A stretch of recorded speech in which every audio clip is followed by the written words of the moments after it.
امریکی صدر Donald Trump کی 2026 کے وسط مدت انتخابات سے قبل ملک کے ووٹنگ نظام میں بڑی تبدیلیاں لانے کی خواہش۔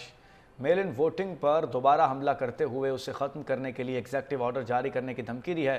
کہا بذریعہ ڈاک ووٹنگ غیر شفاف، مہنگی اور متنازع ہے، اور اس کے ذریعے بڑے پیمانے پر دھاندلی ممکن ہوتی ہے۔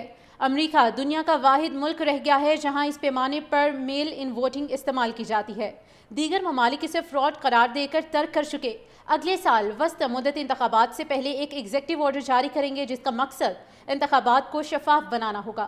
دوسری جانب امریکی آئین کے مطابق انتخابی قوانین ریاستوں کے اختیار میں ہوتے ہیں۔ میل ان ووٹنگ پر دوبارہ حملہ کرتے ہوئے اسے ختم کرنے کے لیے ایگزیکٹو آرڈر جاری کرنے کی دھمکی دی ہے۔ کہا بذریعہ ڈاک ووٹنگ غیر شفاف، مہنگی اور متنازع ہے، اور اس کے ذریعے بڑے پیمانے پر دھاندلی ممکن ہوتی ہے۔ امریکہ دنیا کا واحد ملک رہ گیا ہے جہاں اس پیمانے پر میل ان ووٹنگ استعمال کی جاتی ہے۔ دیگر ممالک اسے فراڈ قرار دے کر ترک کر چکے۔ اگلے سال وسط مدت انتخابات سے پہلے ایک ایگزیکٹو آرڈر جاری کریں گے جس کا مقصد انتخابات کو شفاف بنانا ہوگا۔ دوسری جانب امریکی آئین کے مطابق انتخابی قوانین ریاستوں کے اختیار میں ہوتے ہیں۔ میل ان ووٹنگ پر دوبارہ حملہ کرتے ہوئے اسے ختم کرنے کے لیے ایگزیکٹو آرڈر جاری کرنے کی دھمکی دی ہے۔ کہا بذریعہ ڈاک ووٹنگ غیر شفاف، مہنگی اور متنازع ہے، اور اس کے ذریعے بڑے پیمانے پر دھاندلی ممکن ہوتی ہے۔ امریکہ دنیا کا واحد ملک رہ گیا ہے جہاں اس پیمانے پر میل ان ووٹنگ استعمال کی جاتی ہے۔ دیگر ممالک اسے فراڈ قرار دے کر ترک کر چکے۔ اگلے سال وسط مدت انتخابات سے پہلے ایک ایگزیکٹو آرڈر جاری کریں گے جس کا مقصد انتخابات کو شفاف بنانا ہوگا۔ دوسری جانب امریکی آئین کے مطابق انتخابی قوانین ریاستوں کے اختیار میں ہوتے ہیں۔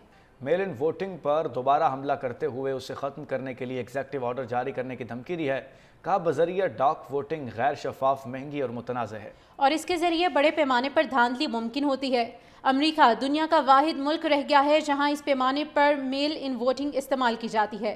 دیگر ممالک اسے فراڈ قرار دے کر ترک کر چکے۔ اگلے سال وسط مدت انتخابات سے پہلے ایک ایگزیکٹو آرڈر جاری کریں گے جس کا مقصد انتخابات کو شفاف بنانا ہوگا۔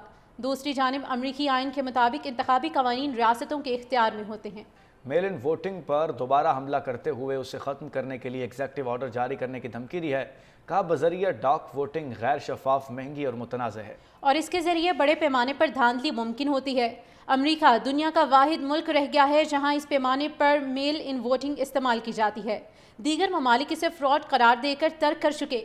اگلے سال وسط مدت انتخابات سے پہلے ایک ایگزیکٹو آرڈر جاری کریں گے جس کا مقصد انتخابات کو شفاف بنانا ہوگا۔ دوسری جانب امریکی آئین کے مطابق انتخابی قوانین ریاستوں کے اختیار میں ہوتے ہیں۔ میل ان ووٹنگ پر دوبارہ حملہ کرتے ہوئے اسے ختم کرنے کے لیے ایگزیکٹو آرڈر جاری کرنے کی دھمکی دی ہے۔ کہا بذریعہ ڈاک ووٹنگ غیر شفاف، مہنگی اور متنازع ہے، اور اس کے ذریعے بڑے پیمانے پر دھاندلی ممکن ہوتی ہے۔ امریکہ دنیا کا واحد ملک رہ گیا ہے جہاں اس پیمانے پر میل ان ووٹنگ استعمال کی جاتی ہے۔ دیگر ممالک اسے فراڈ قرار دے کر ترک کر چکے۔ اگلے سال وسط مدت انتخابات سے پہلے ایک ایگزیکٹو آرڈر جاری کریں گے جس کا مقصد انتخابات کو شفاف بنانا ہوگا۔ دوسری جانب امریکی آئین کے مطابق انتخابی قوانین ریاستوں کے اختیار میں ہوتے ہیں۔